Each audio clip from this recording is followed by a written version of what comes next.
So Yasser, I'm logging into my Discord right now, and we're gonna get the call-in segment underway. All right, let's do it.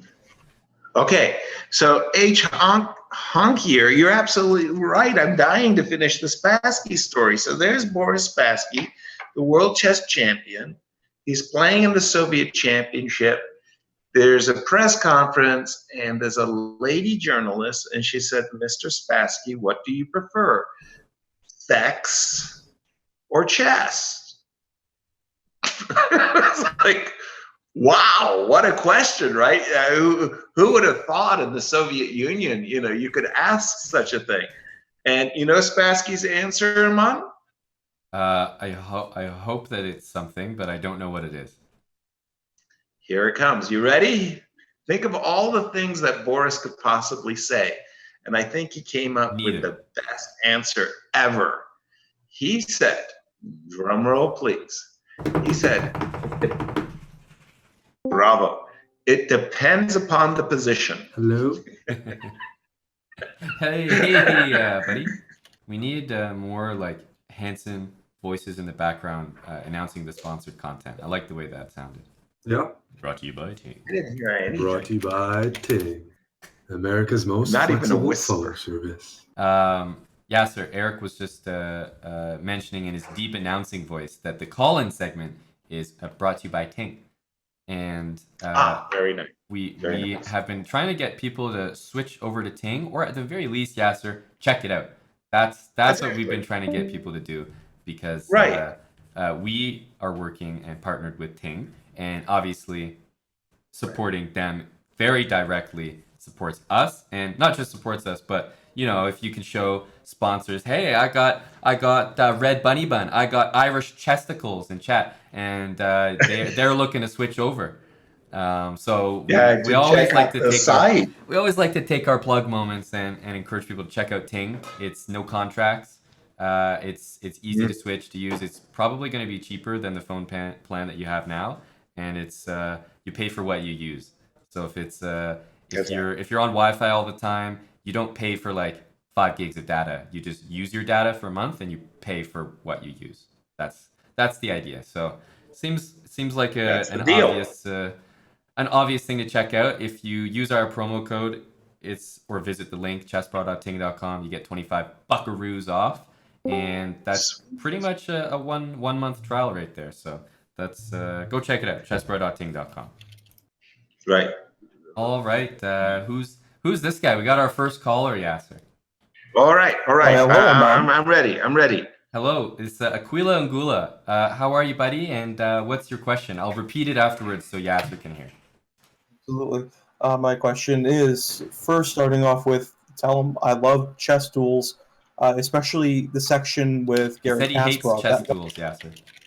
Oh, thanks, Amon. Good man. But the section that stuck with me the most was the one with Gary Kasparov. A lot of stories there, a lot of hurt feelings, a lot of great vibes behind it. My question is there any story he hasn't told or hasn't been said enough of him and Gary that he wants to share with? Okay, thanks, buddy. Appreciate the question and the call in. I will repeat that for Yasser, and you can listen into the stream for the answer. Sounds good. Thanks, Amon. Appreciate it. I want a word for word translation. So Yasser, first of all, so that's Aquila Angula from the chat. Okay. He says he's a big fan of the chessbrah channel. He's a big fan of the 24-hour stream, but he's going to have to mute all the segments where you're involved, and he's just generally not a fan of chess duels or anything you are involved in. And no, Yasser, he's a big fan. He loves chess duels. Makes a lot of sense to me. I mean, I'm with him. Yasser, he's a big fan of you, big fan of your book, and he wanted to reiterate that he loves chess duels. He enjoyed reading it, and he's wondering, do you have any stories, maybe about Gary or something, that maybe didn't get in the book? Any hidden gems? I mean, I don't know if we got enough time for all the gems, but he'd love a story that didn't get published. Oh my goodness! Absolutely, yes. Oh, this was seriously painful. No, it's not a joke. very upset about the whole thing was very, very upsetting. So what happened is every man asked me, Yasser, would you like to write a book? And I said, I really would. I wanted to write a book about my experiences playing against the world champions and meeting them and talking with them and joking with them. And they said, wonderful, wonderful. Here's a contract. What do you need? And I said, well, 12 months. So they said, not a problem, not a problem. Give it to us by, let's just picking a date, August 2009, and we'll be in time for the Christmas market. And I said, oh, that's so generous of you. No problem, I'll have the book ready. Well, I've written about 18 books, and this was by far the worst book in the sense that I was doing all of this research in my personal library and getting my score sheets, and I know it sounds stupid, but really a lot of the chess-based games, my games, are wrongly entered. So I literally had to get my original score sheets and compare to make sure that some typist just didn't type in the wrong moves, right? Okay, that was one thing. The second thing, I was getting in all of the time used and remembering. Making a long story short, August came along and the book wasn't ready. And I've never, ever, ever, ever missed a publishing date, ever. And I said, can I have 6 more months? And every man said, yeah, sure. And so I finally gave it to them something like, I'm going to just say March of 2010. Okay. And I really felt rushed and this and that and forced. And I was trying to think of all of these great stories and making sure they were in the book. And then it was sort of like, double checking this and that. And also I had chess engines. I want to make sure my analysis was right because I had annotated a lot of these games for other publications, and I wanted to compare what I had written versus what the engines now said, and so forth and so on. Long story short, the book was a pain to give birth to. Then the book arrives in my possession in May of 2010, and I just burst into tears, like literally burst into tears. I can't believe it. One of my prime stories of Garry Kasparov, when I first met Garry and the fact that he became a younger brother for me and what we did together, I didn't include in the book. Oh no, you left out like the best one. The best one. Oh man. I mean, Jesus, how is that possible? And then as I read the book, and for all of these world champions, like there was some really, it's so egregiously bad. It was like some of the best material I have wasn't there. It was like I was concentrating on something else, and like that slipped my mind. So I read the book, heartbroken kind of thing. So it was like, okay, every man, we really got to clean this up in second and third editions. And they were like, yeah. And long story short, didn't we didn't make second and third editions. The pirates took over and killed it and what have you. Also, the other thing is I wanted to make a companion book to Chess Duels, which was playing against the challengers and the legends. Like I played with Viktor Korchnoi, who didn't become world champion. I played with Jan Timman and Nigel Short, challengers who didn't become world champions. And I've got some great games and great stories with these guys too. So it was like, I want to do this companion book. And then again, pirates and what have you, I kind of dissuaded, it was like, But yeah, one great story was when I met Garry for the first time. So that wasn't the story. This is the story. Just clarifying. Yeah, I met Garry like for the first time And the point is, we were going to go see a movie together, right? We got along instantly well, like like two long lost friends or something. And as we had walked to the movie theater to see like a martial arts movie, Gary was explaining to me the evolution of society and how we had gone from hunter-gatherer to kings to democracies, and we as human beings had evolved to our greatest height of communism. And I was like, yeah, Gary, that's really good. I bet you got an A in class. Listening, following along. But you're completely an idiot, and you're completely wrong. And like we went back and forth like this. And this was really, really funny. Because now, if you think about Gary Kasparov and communism, and the fact that he lives in New York City in a penthouse apartment, like he's one of the biggest capitalists I've ever met in the chess world, right? And it was, I mean, trust me when I say I can make it better just by recalling time. And it was like, oh, it was so painfully, deliciously good when you think about, where we were as kids and where we stood today. And I basically said to him, look, Gary, we're going to talk to one another in 5 years, and if you still have the opinions that you have today, you're an idiot. And have you had that convo? Oh yeah. Gary's like, okay, stop. Don't talk to me, Yasser. I don't want to talk.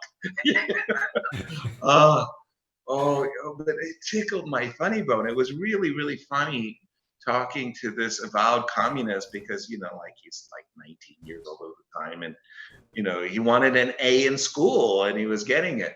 And the weird part was, of course, that when I think about the communists from the Soviet Union, they were the most capitalistic people I knew. I mean, they'd see me and they say, Yasser, that's a really nice pair of Levi's you're wearing. I go, yeah, I like them a lot. They're a nice fit, huh? They said, well, can I trade? You remember those old Russian chess clocks, those white Russian chess clocks? Yeah. They said, can I give you 3 of those Blitz clocks for the Levi's you're wearing? Like, damn. Barter system. But Levi's were really, really popular back in the Soviet Union. So, I mean, they wanted to trade and barter. I had so much fun. Well, it was good. It sounds like Yasser that we're actually at the end of our 24-hour stream now. So yes, thanks for coming. Thanks for tuning in, guys. Oh, I got Croatia. In just about 20 minutes. I gotta go to the chess club. Yes, we gotta go back to work. We thank you, Aquila, for the question, and yes. I think we have a lot of people in line here, Yasser. So do you want me to bring the next one in? Yeah, absolutely. All right. We're ready. We're ready for the next one whenever. All right, next guy's in here, Amon. All right. Some fresh meat. All right. Hey, what's your name, buddy? And how you doing? What's your question? It's Cuz789. What's up? Oh, thanks for the game earlier on my hurts. But my question is, I've been playing a ton of chess in the parks in Philly recently, and I feel like I'm good enough that I can hang with like the average park player, but even beat some of them. But I'm often getting beaten just by what feels like some dirty park tricks, and like, for example, trying to promote a pawn and like the guy is like holding my queen so that I can't promote and I'm losing on time. I want to know if you or Yasser have any good park playing tips to deal with dirty tricks. Okay. All right. That's fine. I'll definitely get Yasser's opinion on that, and you can hear his answer on stream. All right. Thanks for the question, buddy. See ya. So Yasser, the question was, basically, we got Cuz789. That was our caller from the chat. He is a player that likes to play in the park. So, you know, he got that type of chess, the park chess, and he's lamenting the fact that he's been subjected to a lot of dirty park tricks. Dirty park tricks like holding pieces, you know, knocking things off squares, just some of that good old-fashioned park stuff. And he's wondering, Pulling the clock. yeah, exactly. Yes. So he's wondering if you got any tips or tricks for the park player. You know, like some dirt that he can give back to them. How do you fight those guys in the park? Yeah, fighting with fire has never really been my answer there. In truth, park players are park players, and it's fun, especially if you've got some buddies and stuff. Yeah. But you know, these tricks of bringing the clock a little bit closer to you, you know, pushing the pawn. Like you're in a race, you push your pawn from h7 to h5, but it's a little bit closer, you know, to h6, you know, yeah. And then it's suddenly on h7 in 2 moves instead of 3. You know, I've never been a big guy there. I actually must say that I really, really do support chess clubs, and I always liked playing in a chess club where it was more elegant, nicer. I like using wooden sets. And of course, when you're playing Blitz, you better use the plastic sets and not injure your wooden sets. But I always like the more refined atmosphere of a club. And in a park, you know, hey, you know, it gets dark, there's mosquitoes. It's not always that pleasant. I saw that in his goodwill tour of South Africa, Hikaru had gone to a park and played with some hustlers, and it got some video. That's the thing, is that usually the videos of the park stuff are really popular. People like to see those, like, they like to see it's a whole different element. And I would have preferred to see, you know, Hikaru in a South African chess club or in a school where there was more seriousness and stuff like that. But okay, different stroke. So I don't really have anything. You're too pure. You're not. You didn't play much in a park. Yeah, I did my best, in fact, to avoid it, and I really did enjoy more or less the atmosphere of a Marshall Chess Club as compared to Washington Square Park in New York City. Right. So basically, stop playing in the park. Support your local club. Support your local club is the answer. There you go, cuz. That's the answer. Thanks for the question there, buddy. We are gonna get the next guy in here whenever we're ready. Hey, what's your name and what's your question? Thanks for calling. Hey, I'm taking in Twitch and also on chess.com.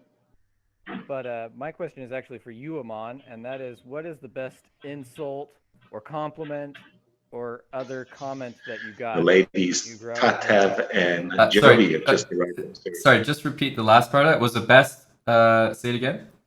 The best comment or insult or compliment that you got when you grew out your hair and beard. Oh, okay. Got it. I will. I'll repeat that for Yasser just in case he comes up with a few of those on the spot for me. Okay. Thanks for your question, Yasser. So the question was, and it was from our buddy Taking in the chat. The question was actually for me, but I'd like to repeat it because I feel like you might have a few contributions. Okay. So the question was, what were some of the best compliments, insults, comments that I received during the beard growing out stage? and I figure like a guy like you might be able to come up with a few of those on the spot. Well, I remember the famous photo of you as homeless man attacked Magnus. Right? Yeah. That was a funny one. Now, comments from other people. I mean, the homeless one is just, I would say it's the most common. That's for sure. That's like the one for sure. I can say that I definitely never saw too many like really good roasts from the chat. You know what I mean? Because I was streaming a bit too. I had appearances. People could definitely visibly see the progress. But I definitely think that the funniest type of comments that I received had to do with the Timmy's Cup, like something about Hambleton being left homeless on the streets of Canada with nothing but a Timmy's Cup to his name. Those really hit home, Yasser. Those really hit home. Thanks. Well, I remember you and Eric singing "Oh Canada" at a party, and I'm thinking to myself, that was repulsive. So oh God, I don't know what we were drinking that night, but it wasn't a repeatable. I can definitely repeat that story, VSim. VSim in the chat is reminding me, of course, of one of the let's call it a type of insult that was hurled at me during the beard stage, which was Eric and I went to eat lunch, a very innocent endeavor, and we went to a place that basically it's not a very nice place, but it's trying to be. So it's one of those they have an opinion about themselves that no one else has, essentially. Right. Okay, so that's the place we're going, but the food's fine or whatever. And so we order some food, and we get, I think we each had like a salad first, and then we each had a pasta or some type of it is an Italian type of place, let's say. But it was in Quebec, so it was called L'Académie, and basically in the salad, I find a hair. I find a hair in my salad, and it's like upon delivery. I find a hair in my salad, and then we start laughing. Like, this is quite funny. Like how, I mean, the place is kind of supposed to be a little too hoity-toity for this. And then I look over at Eric's plate, and he's got a hair as well. He's also got a hair in his food, and they were different salads. So they're not the same. Like, it wasn't like the same dish where, of course, there's a hair in both. It was two separate dishes, each with a hair in it. So of course I bring it up. I'm like almost laughing at this point. I was like, dude, I mean, how are you gonna have a hair in two separate meals? And they're dark. They're dark hairs. They were black hairs. So basically not mine. And as a result, they serve the next course, whatever. And I'm like picking at it. I'm not eating very much, whatever. Gets to the point where we have to, pay for the bill and go. And I'm sort of the opinion that the meal should be essentially like not even free, but like something should not be on the bill. Like, there's no way I'm paying full price for that type of meal. I obviously, like, the salad I couldn't eat after that. So I sort of like didn't say I'm not paying for it, but I was like, so can we like talk about, I don't know, like there's hairs in both of our meals? Like, how is that even possible? They didn't apologize for it. And I learned later that they actually thought that I planted my beard hairs in our food to try to get a free meal. And they ended up calling the police. They called the police, Yasser. So I didn't say I'm refusing to pay. I didn't say I'm leaving, nothing. But they called the police as soon as I said, can we talk about the fact that there's a hair in each of our meals? Yeah. And he's like, oh, this is ridiculous. You guys have been laughing all night. They said we like put the hairs in there trying to get a free meal. They're saying that I look like a bum because of the beard. So, you know what I mean? They're saying, and they put this whole story together. And, it's a convincing little bit they got there. But the cops actually showed up and like watched me enter, visa information to make sure I paid for the meal. Like, the cops really did show up. So I almost got arrested just for having a beard, Yasser. Wow, that's harsh. That's a remarkably awful story. I mean, upsetting, very upsetting. Very upsetting. And I told it on stream, and then what we did is we all left bad reviews on the place. The entire chessbrah army? Yeah, the whole chat. Everyone. That's fantastic. Damn.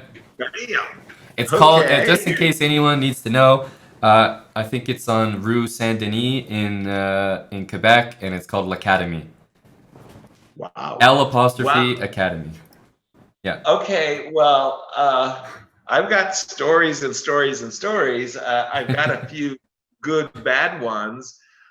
Something of the same type, nothing as horrifying as what you suggested. I remember very vividly in 1980, I was in the candidates for Victor Korchnoi. I was his coach along with Grandmaster Michael Steen from London. And we had a nice group of people and his team, but also in Argentina, in Buenos Aires, he was playing against Polygaevsky. We had actually got a lot of friends from Argentina, Danny and his wife. Oh gosh, I'll remember her name in just a moment. So there was a good group of us. I'm not kidding. I'm not going to say a dozen, but I'm going to say 11, including Michael Steen and Victor Korchnoi and Petra and all kinds of other people. And we go to this Gaucho steakhouse of Argentina, and it's really, really nice. It's a, beautiful table and white linen tablecloths and, 12 knives and forks. And we all order an entree and a starter. Okay. And Michael's starter and I didn't come with the rest of the starter. So we just said, we didn't get our starter. And our starters eventually came. Long story short, we didn't get our entree either. And we ordered the entree a second time and we didn't get it. And we were waiting for our entree, just Michael Steen and both of us, and everybody else had finished their entree. So at this point, Michael and I looked at each other and said, look, we're just going to go grab something really fast because we got to go back to the hotel with you, Victor, because we got to do the X, Y, and Z. Yeah. So we're booking. And then the maitre d' came over and said, what's the problem? We explained. He said, no, I'll get your entrees. I said, no, it's okay. It's okay. We really got to go and eat fast. Like we're going to order takeout or something. So we left. Yeah. Michael and I did. We went and got a pizza or something, brought it back to the hotel, met Victor there. And, for 11 people, and we had wine and everything, it was free. The maitre d' was horrified that, 2 guests at the table weren't served their entree. Apparently they had people who were changing shifts and somehow we didn't get it. So Victor was very happy. We had saved him like $300 or something. Plus once you figure that out or something, he's probably, I'll take a few more bottles. Exactly. So another one that was pretty funny, this is more of the funny variety, if you will, I was in 1982 in Toluca, Mexico. I was playing in the Interzonal. So Toluca is just a little bit above Mexico City, very nice place where we're at a resort hotel. And it's the Interzonal, so it's a single round robin, but it's really a long, long, long tournament. And a lot of my friends from Seattle had come down to cheer me on. And sure enough, I had a pretty good customer in John Nunn, and wouldn't you know it, that was a game that John Nunn won to kind of knock me off my stride. And, I was cruising to qualification at that moment, and that was a real setback. So I come into the lobby of the hotel, and it's all my guys, man. They're all there, and they all got their head down. Green Man was one of them too, by the way. And Bobby Garcia, his brother, was also in Toluca. So they all got their head down, like, you lost Yasser. I said, okay, come on, guys, this is ridiculous. Let's all go out for dinner. My treat. Come on, let's do it. And this old geezer, I am not kidding, somewhere near the potted plants, whipped up, said, does that include me? do a double take. Nobody knew who the hell that guy was, right? So I said, sure, you're welcome. Come and join us. He said, okay. Well, anyway, so I go to the hotel reception and say, we're going to go to the Swiss restaurant. I knew the restaurant because my buddy had told me, the local buddy had told me that was the restaurant you want to go to. And we got one of those airport vans, right? So you can get like 20 people into the van. We all loaded in and off we went to the Swiss restaurant. And, like with a totally random dude. Totally. And that guy's not missing a beat. Like 2 starters, entree, main dessert, wines, everything. He's doing great. Okay. So the bill comes and I pay. Everybody's happy. Everybody's happy. So the old geezer, he says, okay, Yasser, I apologize. I took advantage of you in this situation. I know you were just inviting your friends. I took advantage of you, but I really enjoyed the company. I enjoyed the dinner. I would like to invite you and your friends back at the hotel for drinks, all on me. I said, look, I'm playing in the tournament, but my friends will be very happy to take you up on your offer, which is exactly what happened. So I went home. Long story short, I didn't qualify from that interzonal. I was just, short. Boris Spassky qualified. I think Eugenio Torre, grandmaster from Asia, qualified. Yep. To the candidates. Anyway, so I go home. Everything's nice, and I get this letter. And it's a beautiful letter in this very, very thick paper, this embossed paper. And it's this handwritten letter. And it says, Dear Yasser, once again, I'd like to thank you for the dinner. It was like the highlight of this and I had the greatest pleasure of the whole trip with you and your friends. Thank you very much. And it was signed John Prentice, John Prentice. Okay. Is that a famous name? Okay. I mean, meant nothing to me. But it was the letter, the embossed letter, and it was really nice stationery. It had this feel of wealth. Right. So I called up my broker at Merrill Lynch, Ralph Klein, and I said, Ralph, could I get a Dun & Bradstreet report on this guy? And he says, who is it? And I said, John Prentice. And I think he's from Canada. He says, yeah, he's one of Canada's richest men.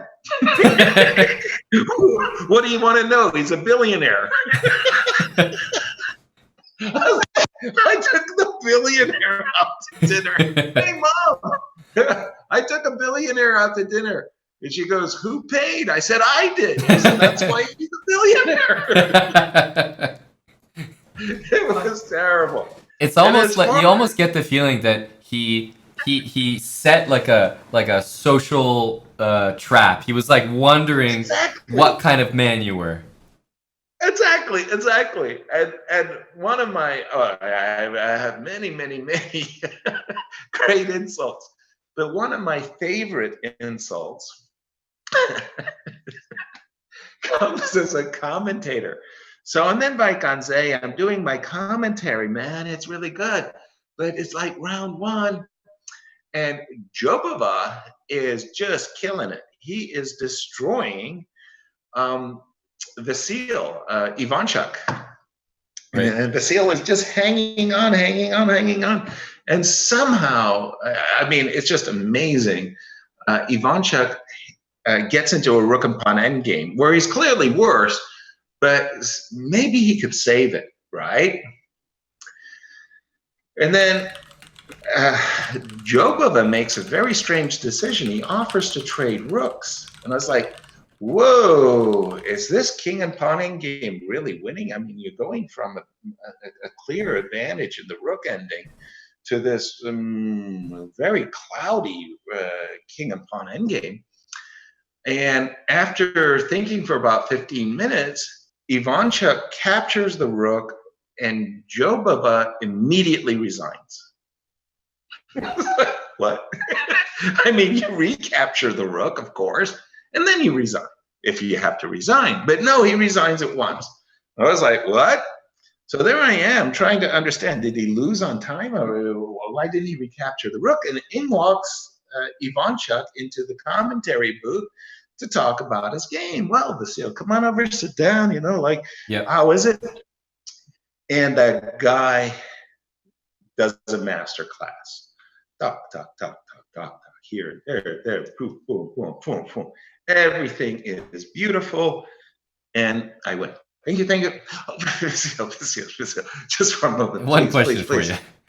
Yeah, I mean, for the audience, it was a little bit confused, but just for them, why did Jobava resign? And Vasil goes, 12-move variation.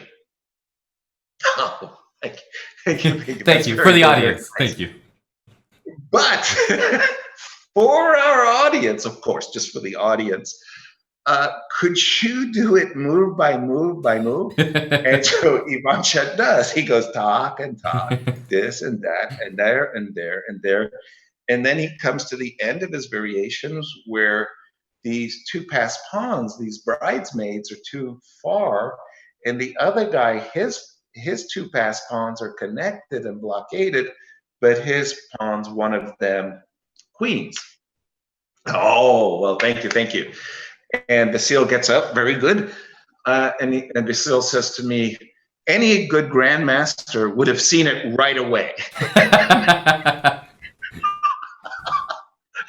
So I turned to the camera and said, we're going to take a break, and I'll be right back. But first, I've got to remove the sword that Ivanchuk just put inside my tummy. And we'll be back. Now, my friend Ivan Sokolov is watching from Vaikanze, the whole thing, and he just peels into laughter, right? It's like just the funniest thing he ever saw. So the next morning, he's staying in the hotel where Grandmaster Ivan Saric of Croatia is staying, and Saric is in the A group along with Ivanchuk and Jobava. And there he is at breakfast, and Ivan Sokolov is getting the cheese and the ham and the bread, the butter, everything. And Ivan Saric says to Ivan Sokolov, why did Jobava resign? So Sokolov goes, boop. Any good grandmaster would see it right away. So it had this ripple effect all the way through. These poor GMs. Very, very good. These insults. I would be the same as you, Yasser. Again, you got to use the chat where you can. Yeah, I could go on all day on the insults and the compliments, but I got to get this one other, and I don't know why. It just happens to be at this moment that it's on my mind. But one other situation in Manila. Gosh darn it! What is that year? I hope that the guy who asked me the question about the beard is listening, because this is still part of his answer. Exactly. The Olympiad in Manila. I'm just trying to remember which year it was, 1994 or 92, 96? Not too sure exactly which year, but it's Manila. And I'm at the Bermuda party. And I don't know if you've ever been to those Bermuda parties, but they serve you the rum swizzles. So the idea is you got this kind of a cocktail of fruit juices mixed with this Black Seal rum, which is like 120 proof. I mean, this is a pretty strong rum. Yeah. Anyway, Ivanchuk's kind of swaying as he comes to me, and in this fog, he comes to me, and his hands are fisted. And he's angry with me, and you can see in his eyes that he's angry. And Vasil is the sweetest guy on earth. He's not injuring anybody, I positively assure you. But he's got his fist, and he wants to give me a blow. And he goes, "Yes, sir. You called me a bad duty." I went, "What?" I said, could you repeat that? You call me for duty. What? And this went on until I said, okay, the seal, I got to get a pen and paper. And he wrote down B-A-D, bad. Yeah. He wrote D-U-D-E, bad dude. I said, oh, you mean bad dude? He goes, yes, you called me a bad dude. What does it mean? So there I am. That guy wants to hit me. And how do you define bad dude? Well, inspiration. Inspiration. And I go, do you know Clint Eastwood? And he goes, bang, bang, bang, bang. I go, yes. The SEAL goes, you think I'm Clint Eastwood? I go, yes. Oh, my friend. Let me take you out for a drink. I was like, bad duty. What a bad duty. What a bad duty. And you saved yourself. That was nice. I know. I mean, and trust me, I mean, he was like, that 120 proof Black Seal rum is dangerous. I can assure you. I could go on and on about compliments and insults and but you turned a potential insult into a compliment. That's great. That's it. That's what I'm talking about. And it's a situation. And came to the rescue. There you go. Well, very good. Thank you for the stories, Yasser. That was great. More things. Let's get the next guy. I'm ready for the next guy. Whenever we have our next question, continuing the Ting Collins segment here. And he's back. What's your name and what's your question? Hey, buddy. There we go. Where is he from? Sorry, I'm still recovering from that game earlier. I'm kind of confused, honestly. I still don't know if I won or lost Hambo. But anyways, my question is for Yasser, but honestly, all three of you can answer. Who's your childhood chess idol growing up? Like nowadays, people have Magnus Carlsen, Amon Hamilton, Eric Hansen. Who is Yasser's? And feel free to also answer Amon. For sure, the childhood chess idols. Is that right? Yep. All right, sweet. You can tune into the stream for the answer. I will let Yasser know. Okay. All right. Thanks for the question. Yeah, the question, Yasser, was what was your childhood chess idol? Basically, someone that maybe you either model your own chess after, or just maybe I'll say someone who maybe had a big influence, or someone you looked up to. Sure. First of all, chess idol and chess heroes. That's kind of tough. I don't know if I want to put it just like that. I want to say that in the Seattle area, I came to greatly admire a lot of the local chess masters. And even today, I'm deeply in their debt. People like Victor Prupels, for example, a lifetime master. He helped me a lot. We played chess together. We analyzed together. He never charged me for any chess lessons that he might have given me. Grandmaster Peter Biasis, very big shout out to Peter. He was from Canada. Yep. He did some coaching with me. And so these local people that I was just, they were my friends, but they were really generous with their time to me. But later, when I became strong, I became an international master and then became a grandmaster, I realized that I really had one chess hero, and his name was Bent Larson. And Bent was not just a legend of chess; he was an extraordinary man. He was really a gifted linguist. I'm still not sure. I think it was 14 languages that he spoke, and he spoke them fluently. During his military service, he did translations of, Russian intercepts and stuff like that. So he worked in the language departments, and his vocabulary, his English vocabulary was huge. And you thought to yourself, my God, is there nothing that this man doesn't have an inkling about and knowledge? Yeah. So he was just incredible intellectual, but at the chessboard, the guy was an absolute beast. He was fearsome. He refused draws, and it was just amazing playing against him and getting to know him very, very, very well, and spending a lot of time in his presence. And I just realized that, Bent Larson. Yeah, like that's the answer right there. He's the guy. He's the guy. And I remember I played in one tournament in Argentina. It was an open tournament. And Bent Larson and Ulf Andersson. Ulf Andersson was the third highest rated player in the world at the time. And they were playing on board one. And I was a half a point behind them. And I was playing against Grandmaster Daniel Campora from Argentina. Mm-hmm. And I knew if I beat Daniel, I had the chance for tying for first. And the first prize was really very, very generous at the time. So tying for first was what it was all about. But I needed to see a draw in the game on board one. And Bent Larson was black, and Ulf Andersson, knight f3, g3, bishop g2, c4, castle.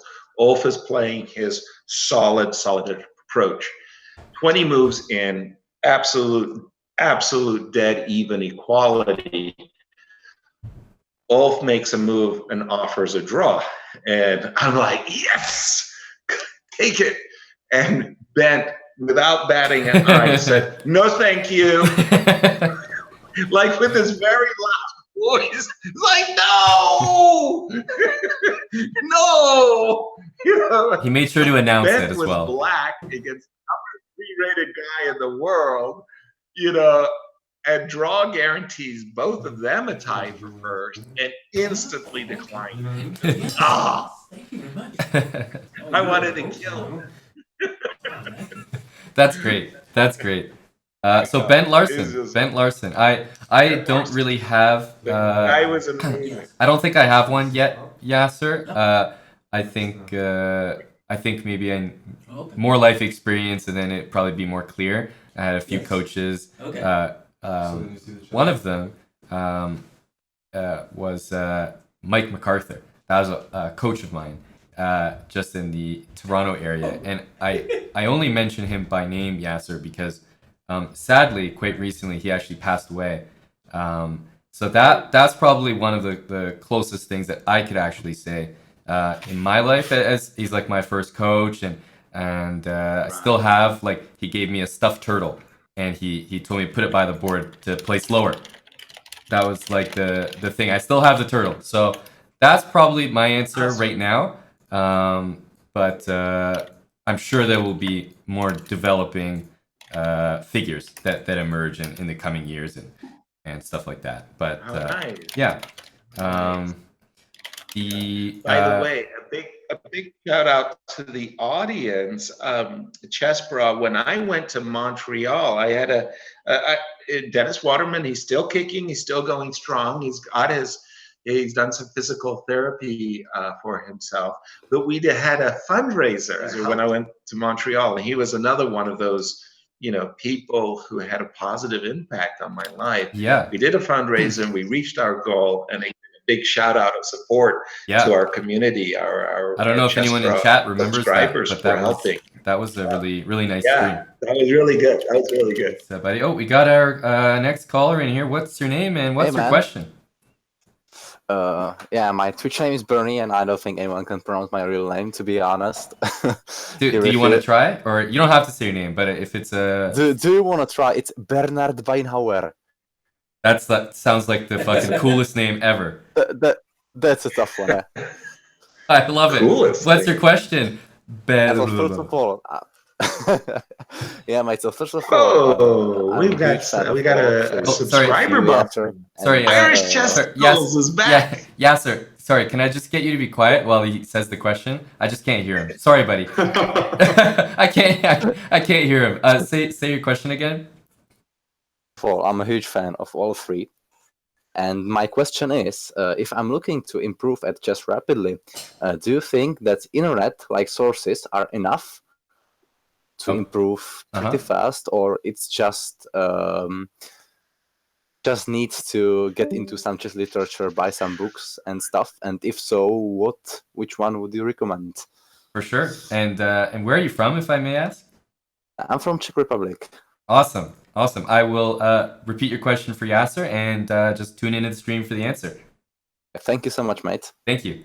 So Yasser, we got a. Sorry about that, buddy. I had to cut you off. No, you were looking at Irish Testicles, right? Gifting some subs in the chat. I mean, it was a subscriber bomb. Yeah. Hell yeah! I think that was 20 gifted subs from Irish Testicles. So thank you very much.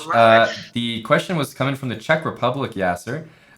So shout out to Czech Republic people watching over there. And his question was, do you think that there's enough resources basically on the internet right now to fully improve and study chess? Like, is that the most efficient, or is it possible to improve rapidly right now with just the internet? Or do you think people still need those other resources like the chess books and the more hard copy stuff? And if so, any recommendations? Yeah, well, it's a very good question. I mean, the good news, and I'm crying about it. The good news is, yes, the internet has. I think of it as the greatest library in the world, a place that you can find an opponent's, 24/7.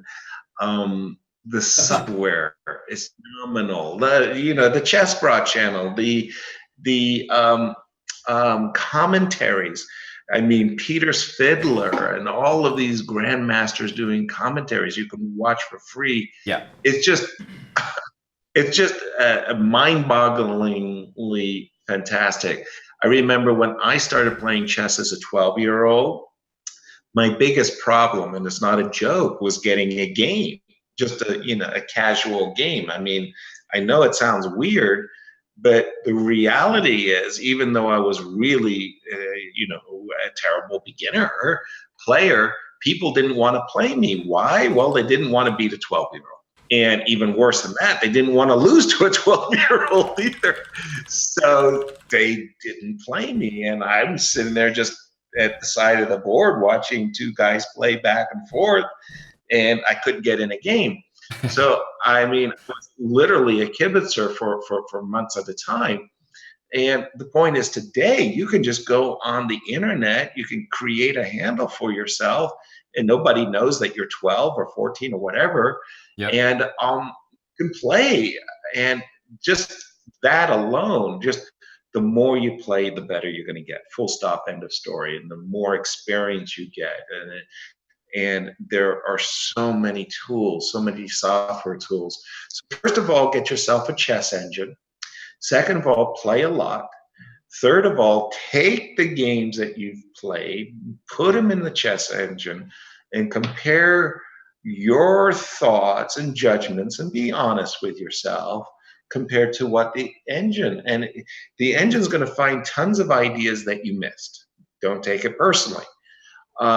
Just store that as a wealth of knowledge of patterns, and you're just going to become awesomely strong. It's like hitting an accelerant or something.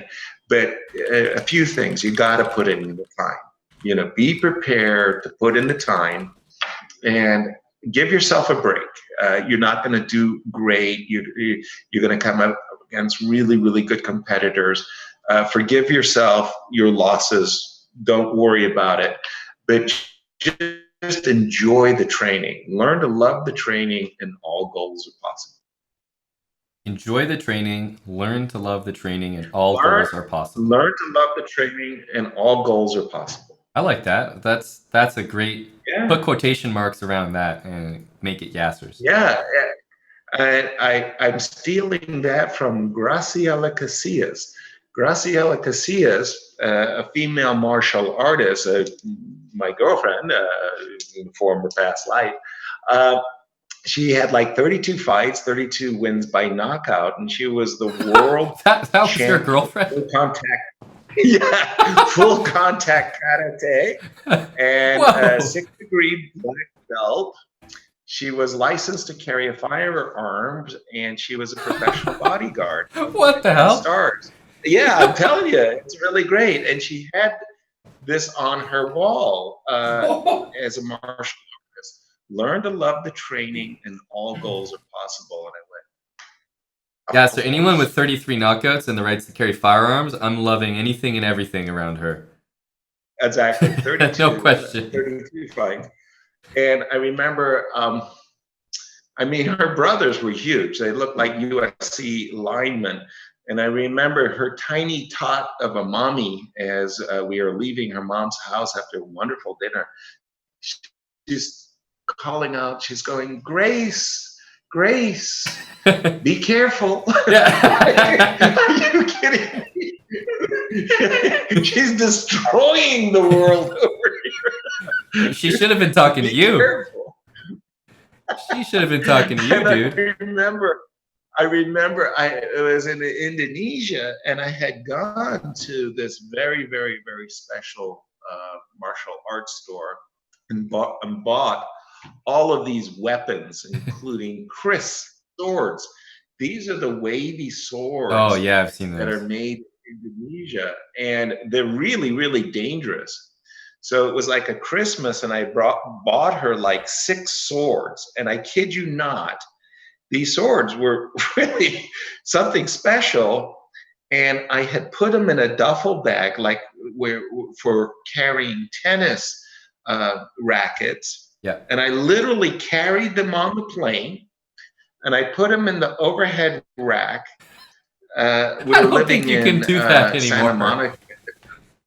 Went into LAX, got off the plane, walked right through security, picked up my bags.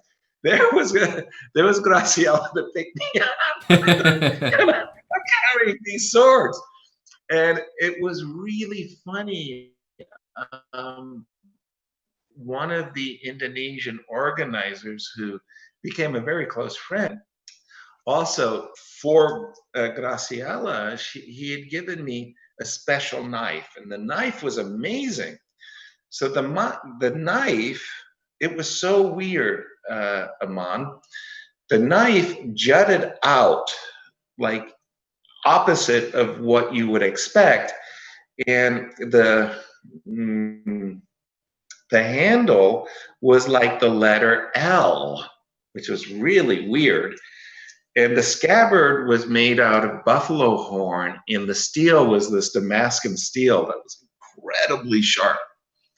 And I was playing with this knife and trying to put it in my hand, and it just felt really uncomfortable, right? So Christmas comes around, giving her all of these weapons, and the final weapon was this knife. And she looked at it, and she was really excited. She said, "Oh, I've only read about these." She immediately took off her sock and slipped it onto her foot. And then she waved her foot right around in front of my face with the knife, explaining how the fighters of ancient Indonesia used these knives to cut one another across the jugular, as well as to debowel one another. Right? Like, oh, that's right. Nice. I like it.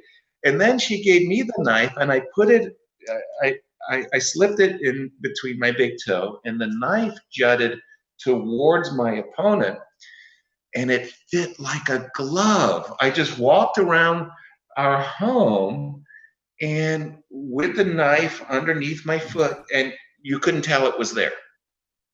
I was like, what? And we never, ever had an argument. We didn't fight about anything. Nope. Just a really great relationship. Yeah. Not going there. Not doing that. I feel like the only reason you're not still together was probably because she decided to break up, because you know that there was no chance it was happening the other way around. Well, the sad reality was that in our relationship, we were both very, very, very professional. She, in her acting world, she had starred in movies. She appeared as a Playboy and Playmate, and all of that other good stuff. And she was really into her Hollywood vision, and I was really into my chess vision and chess career. So it was just like professionally, we kind of just grew apart, which was very, very sad. But she was a spectacular lady. I still have nothing but great things to.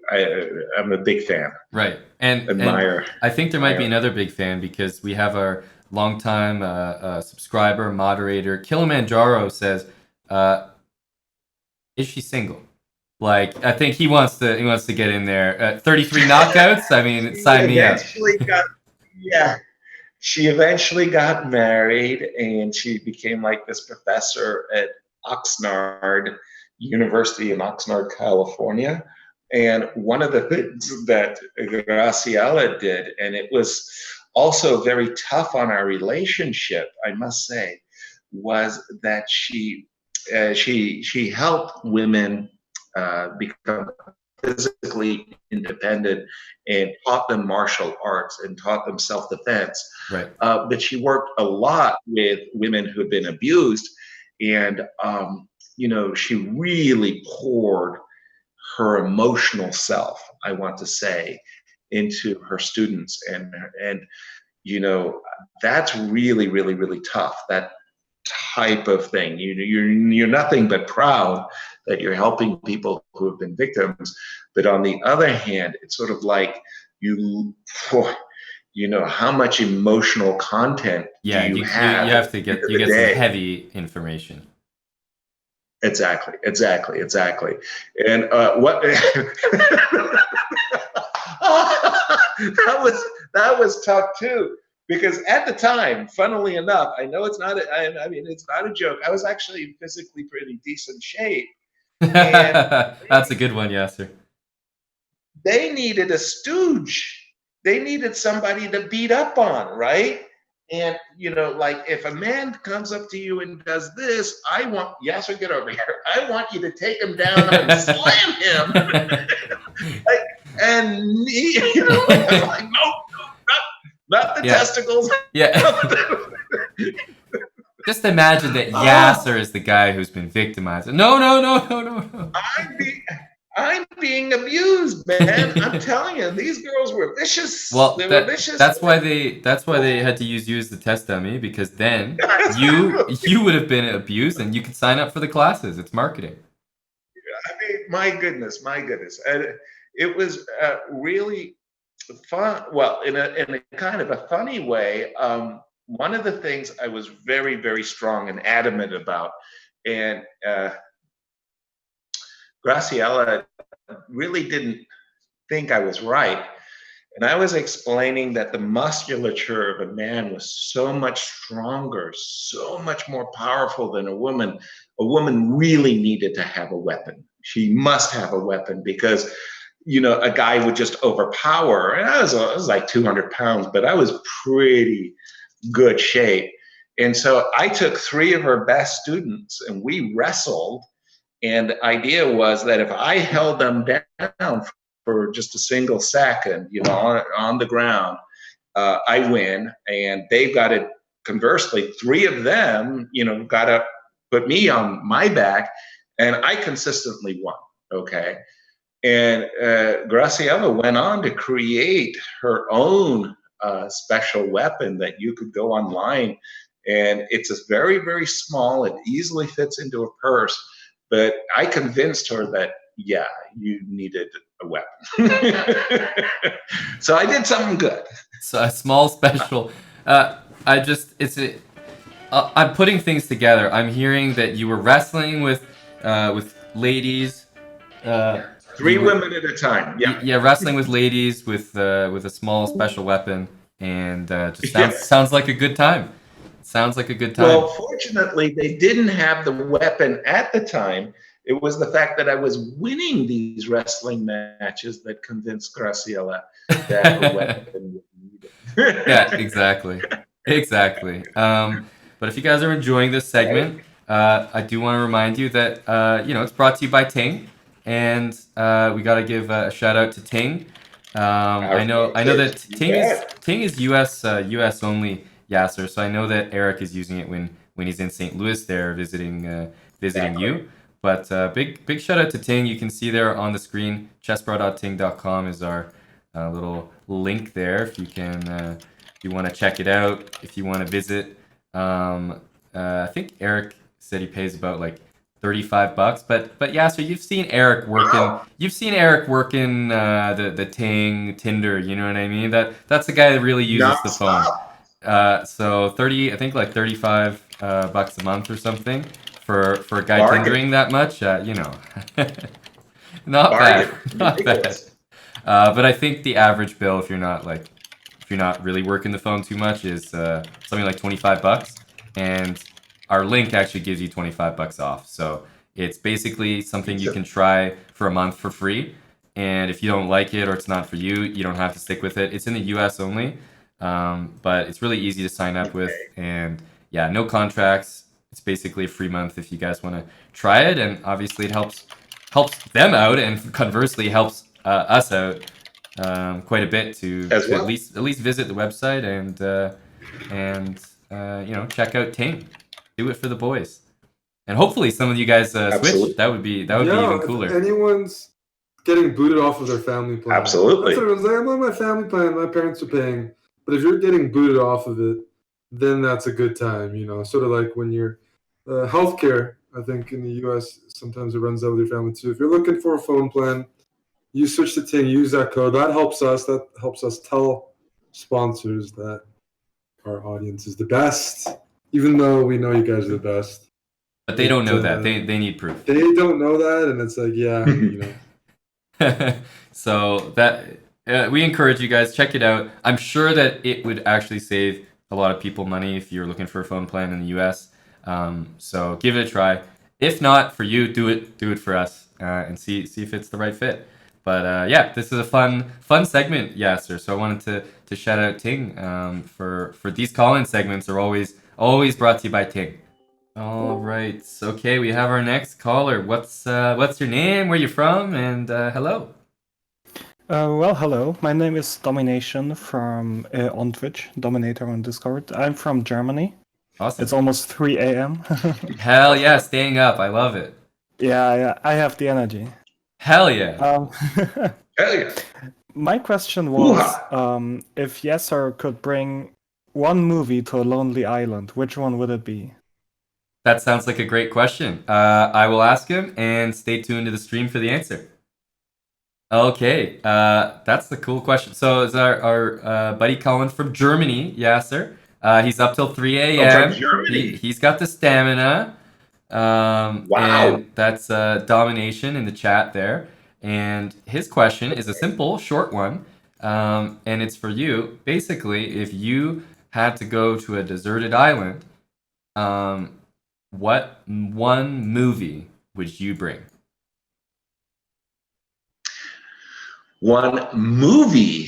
Which would I bring? Yeah. Movie. And you movie. Okay. You're not allowed to bring. I mean, I understand the gist of the question. You the smart aleck answer would be, how to build a boat, right? The deserted island. Seriously, my favorite movie of all time is Witness for the Prosecution with Tyrone Power and Marlene Dietrich, and it's a movie that is timeless. So it's called exactly what? Witness for the Prosecution? Witness for the Prosecution. And it is absolutely brilliant movie. I mean, the script is fantastic and the characters are great. And it's kind of like this Casablanca type of movie of, just timeless. And I would choose Witness for the prosecution. It's like, one of the best movie ever made. Yes, there you go. Witness for the prosecution. And Yasser, I also want to shout out some of these donations that we got. We got 3 donations from Kilimanjaro, $20 a piece, and that was the guy. That was the guy who wanted to know if that lovely lady in the past was single. So I think the donations came in really quickly after that. Yeah, exactly. Thank you, Kilimanjaro. Understood. One question that had been asked earlier, I never got really a chance to answer that part because the insulting was so good, was what is the biggest compliment or the best compliment you ever got? And I remember it vividly. It happened here in St. Louis about, I'm going to say 3-4 years ago. And I just like to tell the story because I thought it was so funny. And in some ways, again, it's by far the biggest compliment I've ever received in my life. So what happened is, like, today I was doing a commentary for a chess tournament. Let's call it the Singfield Cup. Yep. And working, extra hard in the basement. So, it's like 5 hours and I'm hot, from the event, and my head is spinning with all the variations. And I'm walking up the stairs, and then I'm coming to the ground level of the chess club, the St. Louis Chess Club and Scholastic Center. And I'm just at the top of the stairs, and this little tiny tot, she's like 4 or 5 years old. She's got her teddy bear, and she's strutting across the club there as if she owns the joint. Yeah. What's up with that? She goes right by me, and right behind her is her mommy running to keep up with little one. And the mommy's running, and as the mommy's running past me, she just goes, "Hi, Yaz," and keeps going. Like, never saw this woman in my life, and she's talking to me like we're long lost pals. I mean, what's up with that, right? So as she catches little one and she's starting to walk back, I said, "Could we dial that back? Like, what just happened?" She said, "Well, I've come to think of you as a member of the family." Wow. Wow, okay, what's going on? She goes, "Well, upstairs they're playing a scholastics tournament. I've got a 7-year-old boy." I go, "Yeah." And she goes, "Well, before I go to bed at night, I like to just open up his bedroom door and peek in to make sure he's doing okay." I go, "Yeah." And she goes, "Well, my son, he found this walking stick and he likes it a lot, and he takes his top sheet and he puts the walking stick underneath so he makes a little tent. Mm-hmm. And he's got a flashlight, he's got his tablet, and he's watching on his tablet underneath the tent that he's created with the walking stick and the flashlight, and I hear your voice. I hear your voice because he's watching your lectures that you do as the Grandmaster in Residence of the St. Louis Chess Club." I go, "Yeah." And she goes, "Whenever I hear your voice, it's like you're telling him a bedtime chess story.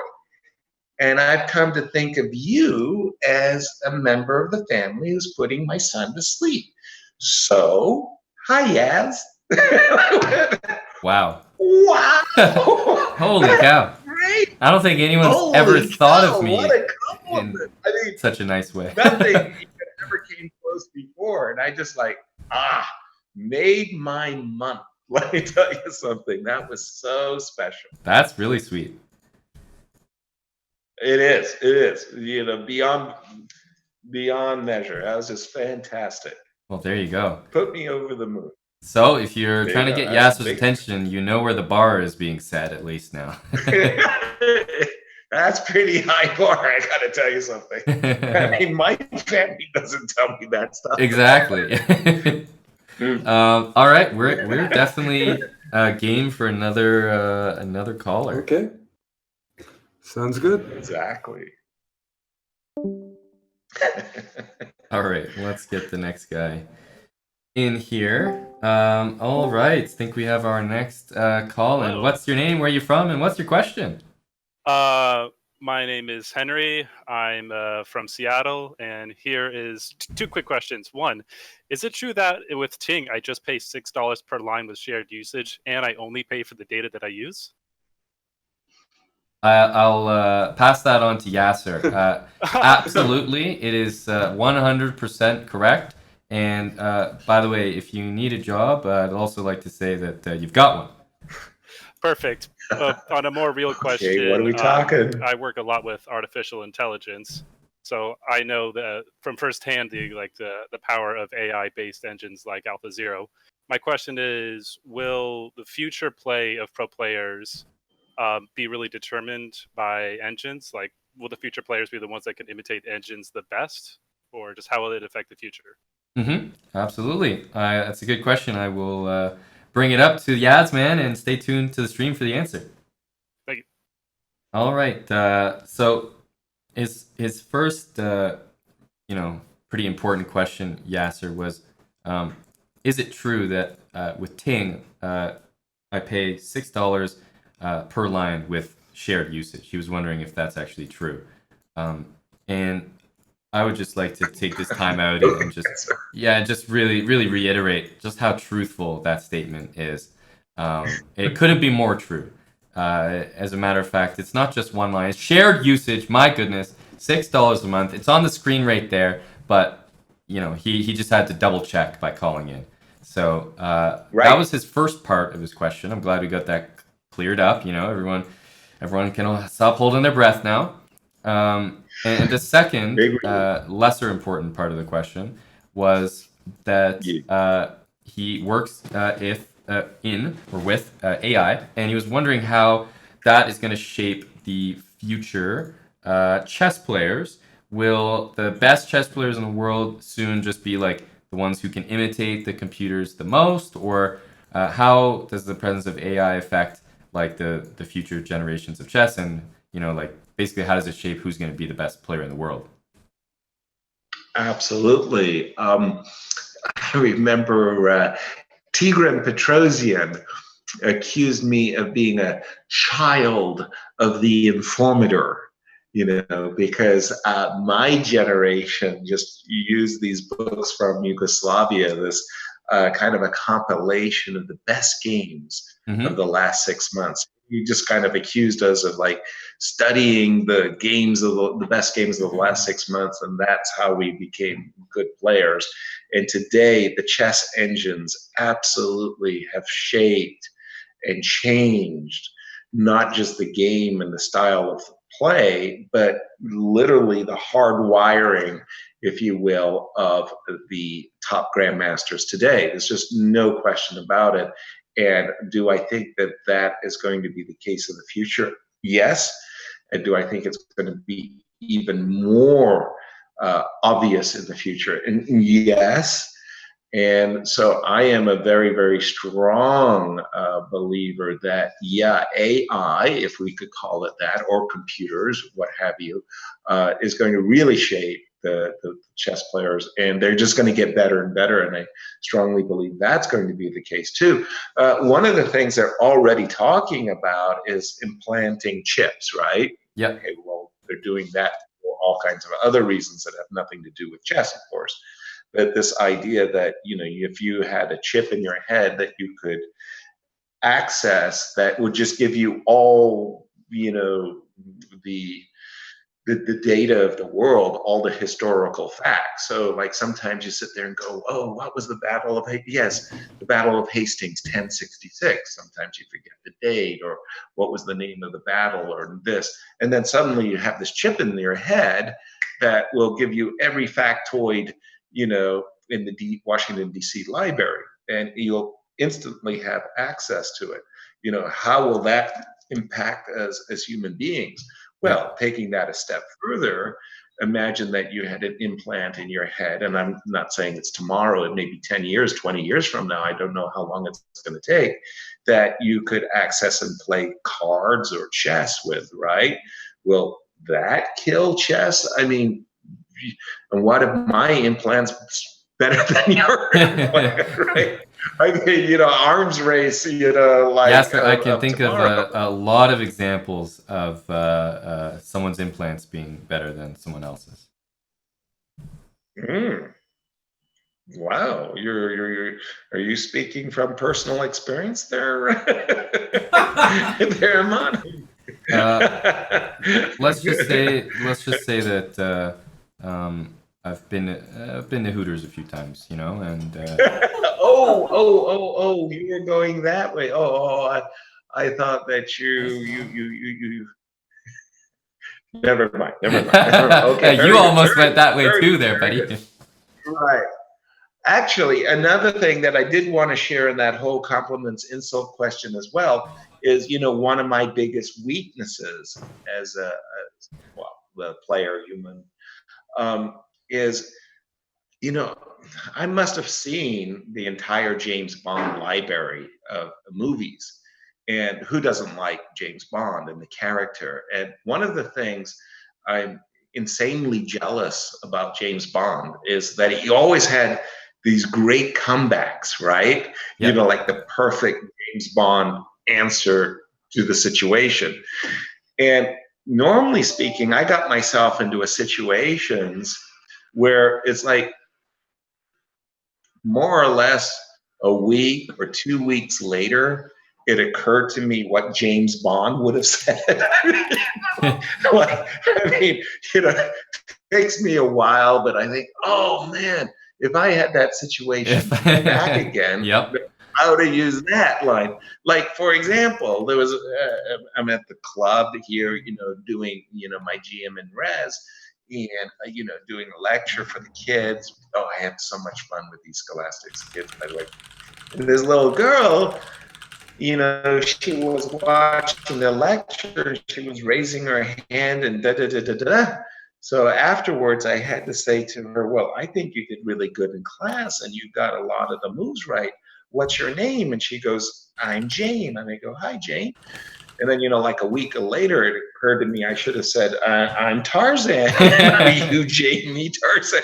I mean, Don't you hate it when that comeback's not ready? Comes up with not ready for prime time. No, it's too bad. You think of that beautiful line, and then you just, man, the moment's passed. And it's just hanging there too. It's like it should be spoken, but I just miss them, and it's like, oh, I so much regret that. And I think about it too. Like I go back in my mind and I go, why didn't I say that? That would have been so cool. So that was all the call-ins for now, but I had a few people who dropped some questions that I could potentially relay. Okay. One of the questions was from your friend from North Battleford by the name of Keith McKinnon. He was asking, what would Yasser have done in life were it not for chess? Mm-hmm. So that's one question. The other question was from the guy we played earlier, Rice Rocket 42. Rice Rocket 42. He couldn't make it. He had to leave, but he won. In case we can ask this, he said, I'm stuck around 1800 Blitz forever and can't move forward. I only play Puzzle Rush and live games and never studied. Pretty much he's saying, how do I improve on that? Got it. I actually see that typed out in the Discord. So, yeah, okay. I can ask that. Okay. All right. And then I think we're good for now. And big thanks to Yasser, even though he can't hear me. It's this was a good, solid story session. Yeah, no, it's been really good. All right. That sounds good. So, Yasser, I have two questions. They're not call-ins, but they are... one of them is someone who just couldn't stick around until now, had to go, but left a question typed. So I have that one. And another one is from one of our good buddies. So I got two last questions for you. And that was just Eric also saying, and me reiterating, a big shout out to you, Yasser, for taking the time here with this segment. I think people are really enjoying it. Oh, no, first of all, it's my pleasure. I think that the world of chess in terms of businesses, it's been this massive graveyard for chess businesses over the centuries. And I think a lot of people would have loved to have supported chess and professional business type of way, and failed in terms of magazines and books and all kinds of other way. So whenever there's chess entrepreneurs like yourselves, you and Eric, that are out there working, and I have a moral obligation, a moral obligation to help you guys as best I can. Thank you, Yasser, for considering us. Yeah. All right, so I got 2 questions. The first one is from Rice Rocket 42, who was gifting some subs earlier, and he's been very high energy in the chat. He said that he's going to come back and rewatch the VOD to hear your answer. So his question is, I've been stuck around 1800 Blitz forever and can't move forward. I only play Puzzle Rush and live games, and I don't really study. What should I concentrate on to get my rating higher, if being in that type of situation? It's a beautiful question, first of all. And everybody who's ever played chess has experienced the same thing, that they hit a ceiling.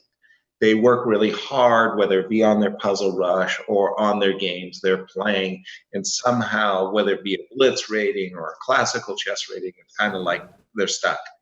And for me, I can speak of my own experience, and it's worked with a lot of people I've worked with, is sometimes you just need new challenges. You need to expand your openings.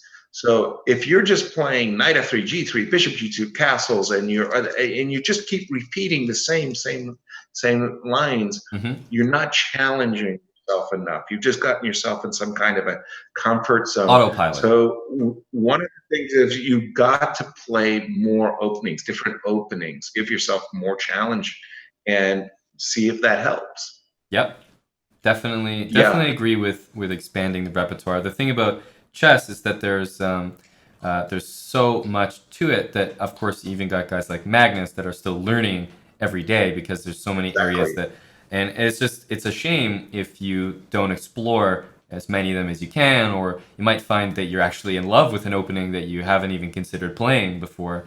Definitely agree with that, expanding the horizons, and just especially if you're, let's say, playing online chess, focus online mostly, which is really common nowadays. You still want to improve, but you don't really have a lot of time to sink into it. Exactly. I mean, the Puzzle Rush, tactics, whatever it might be, that's always good. But something Yasser said earlier, which I'll just reiterate now, is that the number one thing you should do is to be playing. So the same thing which Yasser sort of answered in terms of how do I improve and use resources. I mean, you can take those games, you can analyze them, and a lot of the same answer to that question kind of applies here as well. But definitely keep clocking in tons and tons of games, and try to experiment, use different openings, and see what works for you. But that'll definitely increase your rating, being at 1800 to 2000. That's definitely a step in the right direction. For sure. And another thing, just think about it in a different way for just a moment. Let's say that you only play King's Indian, right? And that's your go-to repertoire against d4. Yep. And then King's Indian is very, very sharp. So you're probably playing very, very tactical type of game.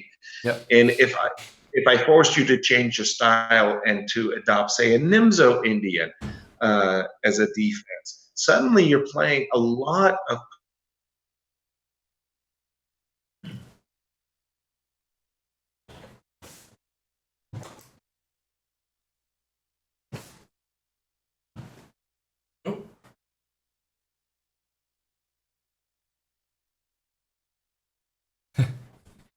And we lost him, boys. Oh no, where did he go?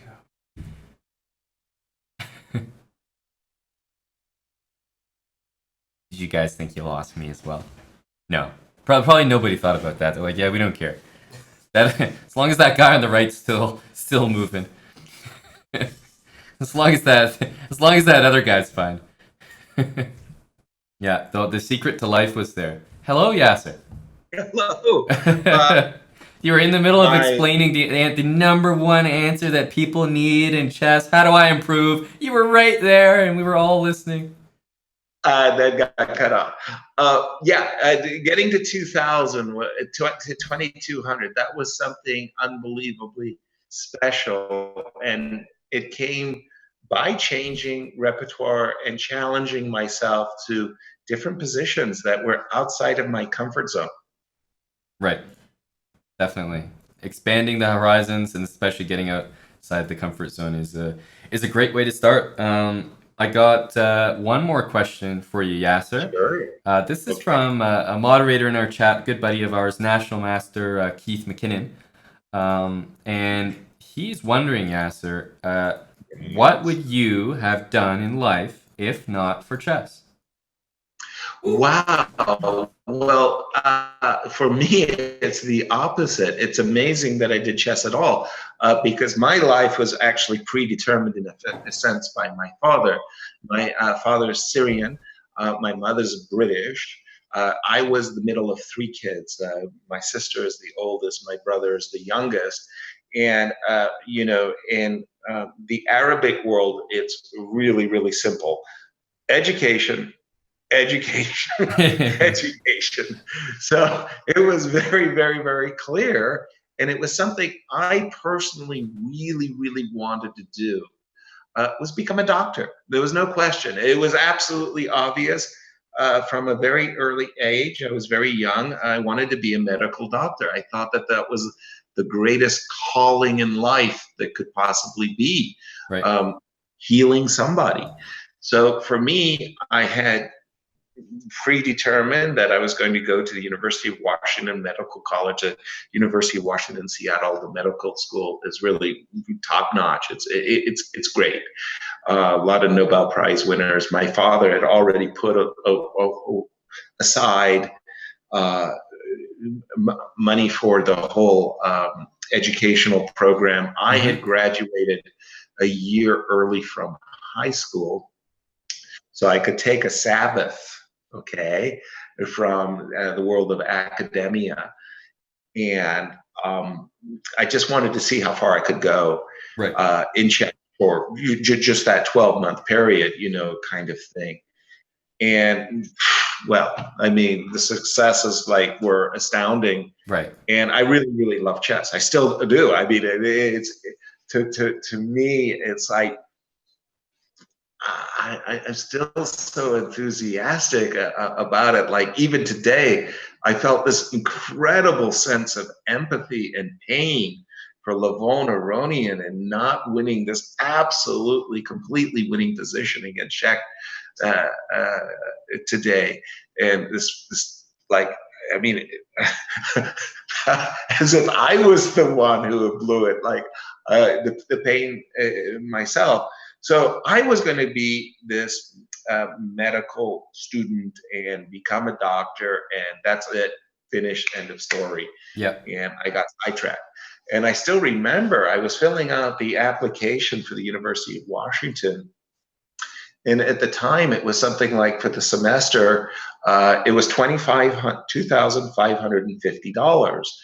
And the guy said, you have to pay us $2,550. And for some weird, totally bizarre reason, I still don't know it myself, I was inspired to tell the admissions guy that, oh, by the way, I am the champion of Washington State for all ages, adults and scholastics.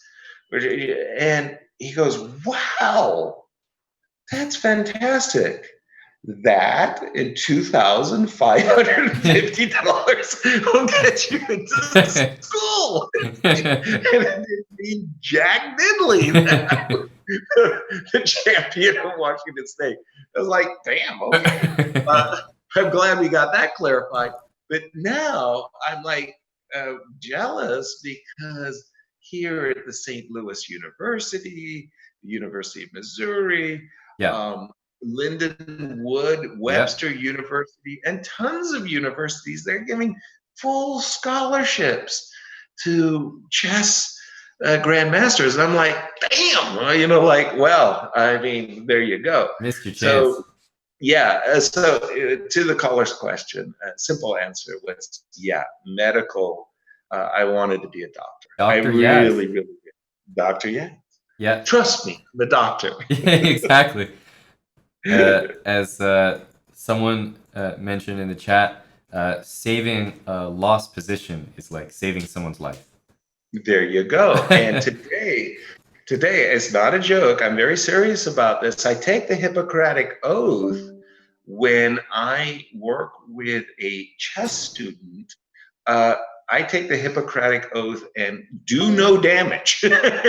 Right. That is to say, when a young boy or young girl comes and I'm teaching them a private lesson, I assume they're passionate about chess, right? Yep. And all I'm trying to do is inflame the flame, just get it to burn a little bit higher, not to douse the flame or put it out. And it was something that Josh Waitzkin had written that was really, really very hurtful. He explained that his father, Fred Waitzkin, had hired Mark Dvoretsky to teach his son Josh chess. And Mark Dvoretsky, this really, really great legend of Soviet chess trainers, came to New York City. And Josh said it was torture. It was torture.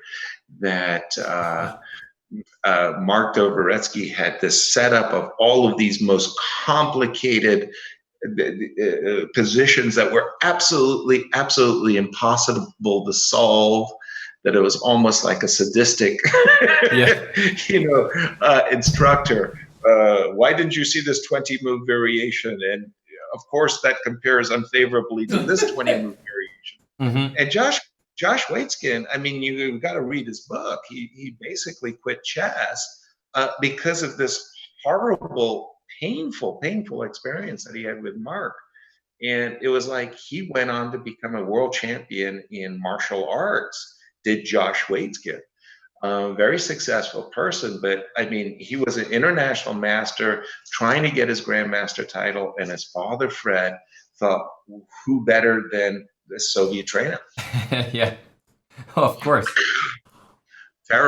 Terrible story. So again, myself as a chess teacher is like, do no harm, make your students, that much more happy and proud about themselves and what they're doing. Yeah. So do no harm. Absolutely. Well, Dr. Yaz, it might have been, guys. Dr. Yaz. Actually, Yasser, that's the last of our questions here. Brilliant. Yeah, okay. we exhausted the list. Definitely learned, if we're trying to sort of summarize, I mean, we learned how to improve at chess. We got to remember witness to the prosecution. Right. How to define bad duty. Very important. Right. We learned that a woman with three knockouts and the right to carry firearms once had your heart. Oh, big time. Absolutely. Just a lot of very important life lessons to take away from today. Going on there. You betcha. You bet. Absolutely. My biggest weakness, not being able to come up with that James Bond type of answer on the spot. Oof, very painful. The billionaire that you took to dinner and paid for. John Princess. Without knowing. Why communism is, the highest evolution of man. Yep. Gary Kasparov.